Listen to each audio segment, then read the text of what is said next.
Hi, my name is Pat. Welcome to Just Film. It's a channel for me just to talk to you about film, something I really love, and I'm really just excited to talk to you about. It's actually kind of funny.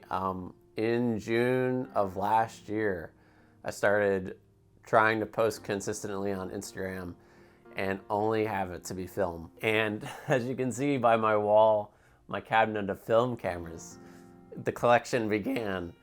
And since then, I've just really enjoyed taking photos, developing the film, or sending it off, then getting my images back and just seeing the magic of what film is. And I'm hoping that each video will talk about one of the film cameras I have and the photos I've taken. So, I mean, the question that people ask me is why film? Why do I shoot film? Why do I take photos with film rather than a digital camera that I'm using right now?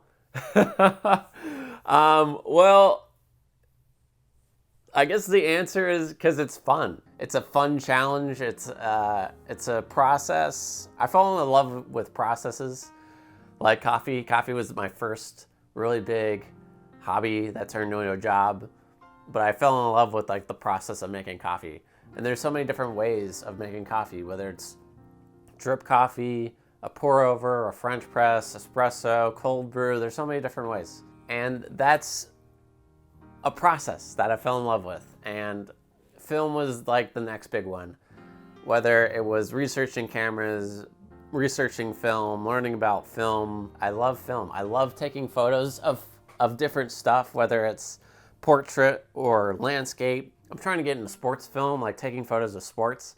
And that's really hard. You need a lot of speed and you need a lot of light for those photos, and some film stocks don't have that, especially color. And if I want to get deeper with it, like why is it that I spend so much money on film? Like an SD card. Like an SD card for a camera, like this digital camera I'm using, I can store thousands of photos on it. For 35 millimeter, I only get 36-ish photos. Maybe you can get more and you can get less.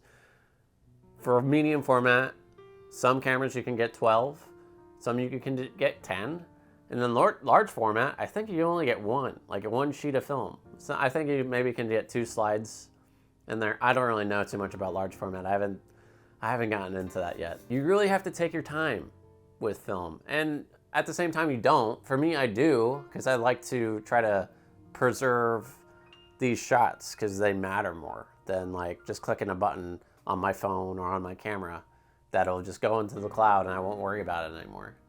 But for film, it's like this actual physical thing, like actual film. This binder has film in it. Like all this stuff is film. This is kind of like wasteful and like it creates like clutter, but I love this. I love that it's a physical thing. With some rolls, it feels sad to me because I'll go through a roll of film, I'll sit down, I'll go through the developing process of like scanning it, well, developing it first and then scanning it, and then I'll click on Negative Lab Pro that I use. They're not sponsoring me, but that's what I use. And I'll convert the negative to the positive, and then it'll load, and eventually the image will come out. And sometimes the image is bad, sometimes it's blurry, or sometimes the colors are all messed up. Or sometimes I'm thinking, what the heck was I even thinking about when I was taking this photo? But sometimes you get a really good photo. Sometimes you get like a banger, like an amazing photo. And I'm like, whoa, that was amazing. That photo makes me want to go and shoot more film. And that's what I do. And I kind of compare it to golf. Like, I'm not a golfer. I sometimes go with my roommate because he likes to golf. One time, I was playing awful. I was hitting into trees, I was hitting into the water, I was hitting into the sand. Sometimes the ball would just like go behind me. I don't know how it happens. It honestly went behind me.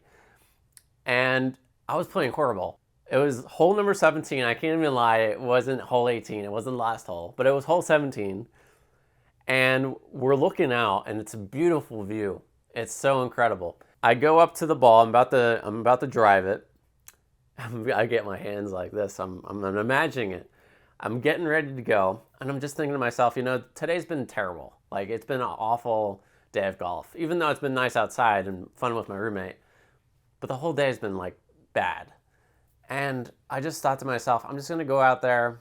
I'm just going to just not care. I'm just going to hit this ball, and whatever happens, happens. If it goes into the water, if it goes somewhere else, whatever. So I go up, I hit it. It just, the whole motion just felt so good as I was winding and then as I was hitting. And the ball goes straight. And it goes as far as I've ever hit in my life. And it goes straight onto the green. After that, it was terrible. But it was like chasing that feeling of, whoa, that excitement, that rush, that burst of joy. It felt so good. And that's what I kind of do for photos, for rolls of film. I'm always chasing that joy of like, that next photo is going to be so cool and I can't wait to see what it looks like. Yeah, that's what film is to me. This cool physical object that I get to save forever and in a binder and I get to look at constantly, or post it online for other people to see. And that's what I like to share with you. I mean, this whole wall has, I mean, some of it doesn't have joy. There is some unjoyness or unhappiness. But for the most part, it's been good learning, and I've enjoyed every part of it. But if you'd love to follow me on this journey, I would love to have you. And in the next video, we're going to talk about my first film camera. It's going to be a good time. All right. Bye-bye.